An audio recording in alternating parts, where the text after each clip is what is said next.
கொண்டாட்டத்தின் ஒலிகளை கேட்டவள் தூரத்தில் நின்று தோழியின் மகிழ்ச்சியை பார்த்து கொண்டாடுவது போல் நடித்தாள்.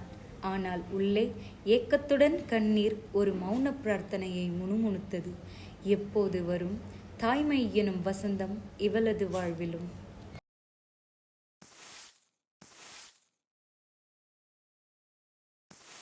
ஏ கவி, என்னடி கல்யாணம் ஆகி ரொம்ப நாள் ஆகுது, இன்னும் ஒரு நல்ல செய்தி கூட சொல்லலை? வாரிசு இல்லையெனில் ஒரு பெண்ணை வதைக்கத் துணியும் சமூகம்.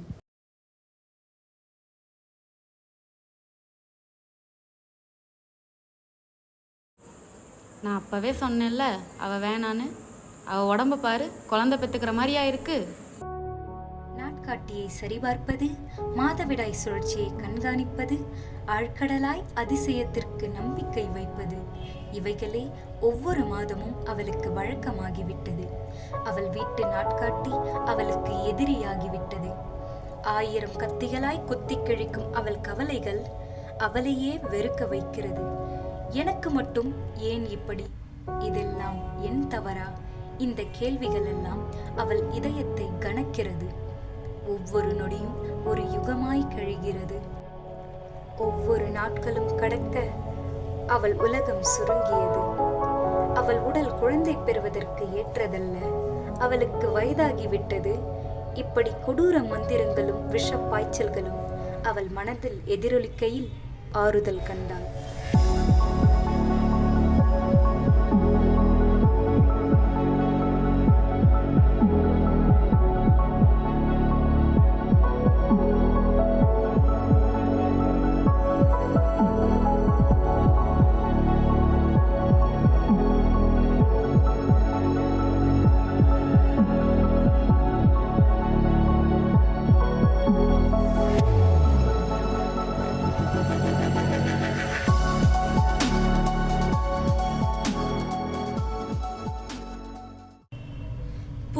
புன்னகை அவள் உதடுகளில் படர, அவள் கற்ப பரிசோதனையில் காட்டிய 2 இளஞ்சிவப்பு கோடுகளே அவளின் ஈடில்லா இன்பத்திற்கு காரணம்.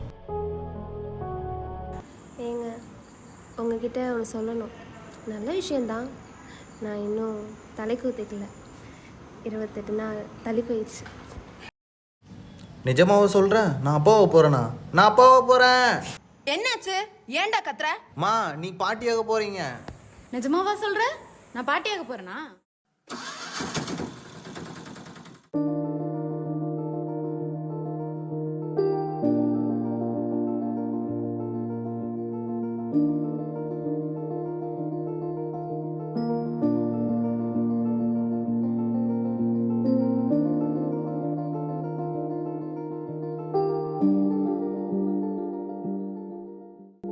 May I come in, ma'am?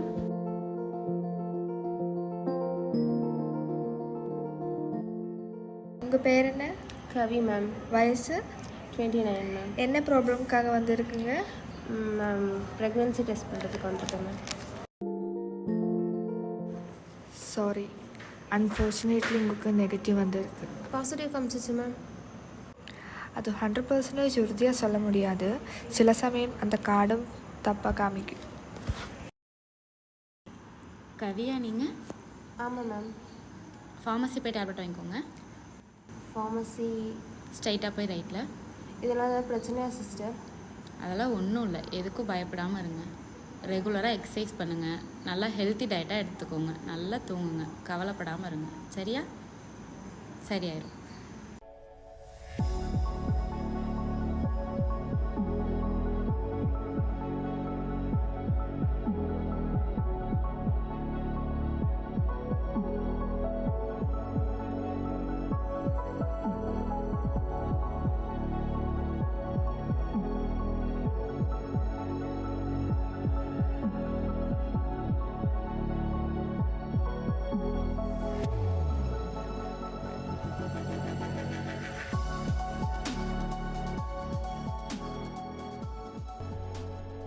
Doctor, எனக்கு கல்யாணம் ஆகி 2 வருஷம் ஆச்சு. இன்னும் குழந்தை இல்லை. எனக்கு எதுவும் பிரச்சனை இருக்கா? உங்கள் ஸ்கேன் ரிப்போர்ட்டில் உங்களுக்கு பிசிஓடி தான் வந்திருக்கு. அது வந்து உங்கள் ஓவரியில் சின்ன சின்ன சிஸ்ட் ஃபார்ம் ஆகிருக்கு. அப்போது எனக்கு குழந்தையே பிறக்காத டாக்டர்? அப்படி இல்லை, அந்த ட்ரீட்மெண்ட் பண்ண நிறைய வாய்ப்புகள் இருக்குது.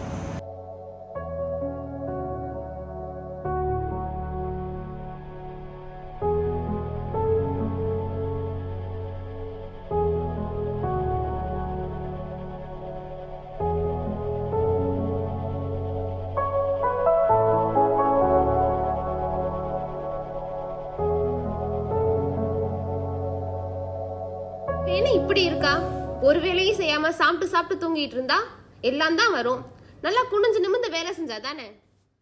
அவள் கனவுகளும் கற்பனைகளும் அவள் தாய்மை எனும் வரத்திற்கு கிடந்த தவங்களும் கானல் நீராய் மறைந்தது. என்ன கதையா இருக்கு? இருக்குங்கிறா இல்லைங்கிறா. பிரச்சனையா இருந்தா இப்படிதான்க்கா காட்டும். அப்போ யாருக்குக்கா பிரச்சனையாக இருக்கும்? வேற யாருக்கு? அவளுக்காக தான் இருக்கும். ஏன்க்கா, அவனுக்கு கூட இருக்கலாம்ல. என் மகளுக்கும் தான் 2 குழந்தைங்க இருக்குது. அவளும் என் வயிற்றுல பிறந்தவ தானே. அப்போ என் மகனுக்கு எந்த பிரச்சனையும் இருக்காது. உனக்கு தாண்டி ஏதோ பிரச்சனை. கவலையில் மூழ்கிய கணவன் மனைவியிடம் இடைவெளி கொள்கிறான். அவர்கள் ஒரு காலத்தில் கொண்ட நெருக்கம் இப்போது தொலைதூர நினைவாகிவிட்டது. கணவனை இழந்து வருவது போல் உணர்ந்தவள் தன்னை தனிமைப்படுத்தி கொண்டு எதிலும் ஈடுபாடற்று காணப்படுகிறாள். மனைவியின் மனநிலையை புரிந்த கணவன் மனைவியிடம் மனம் துறக்கிறான். கவி, எந்திரிமா.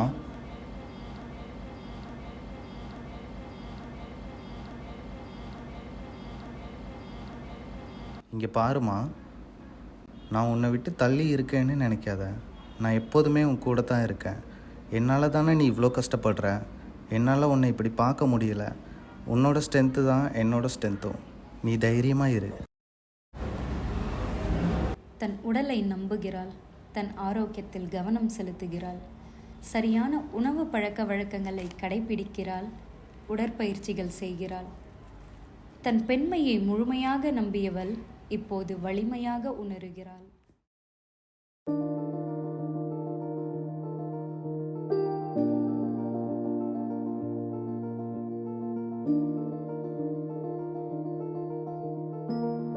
மனதாலும் உடலாலும் பெற்ற வலிகளோடு போராடியவள் வெற்றி பெற்ற தருணம் அவள் பெண்மையின் வலிமையை உணர்ந்ததே.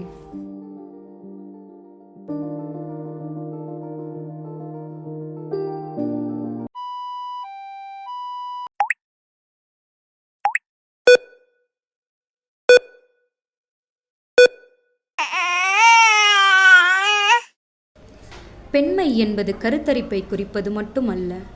தாய்மை என்பதும் குழந்தை பெற்றெடுப்பது மட்டுமே அல்ல.